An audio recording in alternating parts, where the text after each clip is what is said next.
ಕಣ ಅಂದರೆ ಎಷ್ಟು ಜನಕ್ಕೆ ಗೊತ್ತು? ಕಣ ಅಂದರೆ ಬೆಳೆದಿರೋಂಥ ದವಸ ಧಾನ್ಯಗಳನ್ನ ಒಣಗಿಸುವಂಥ ಜಾಗ. ಈಗ ನಾವು ಕಾಫಿ ಕಣದಲ್ಲಿದ್ದೀವಿ, ಅಂದರೆ ಕಾಫಿ ಡ್ರೈಯಿಂಗ್ ಏರಿಯಾ ಅಂತಾರೆ. ನೀವು ನೋಡಿ, ಕಾಫಿ ಬೀಜನ ಒಣಗಿಸ್ತಾ ಇದ್ದಾರೆ. ಎಷ್ಟು ಚೆನ್ನಾಗಿದೆ.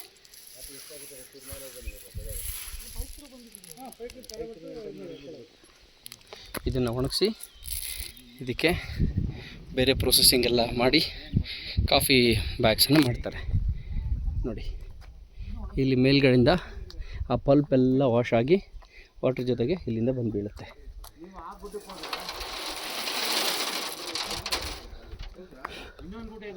ನೋಡಿ, ಎಷ್ಟು ಬ್ಯೂಟಿಫುಲ್ ಆಗಿದೆ.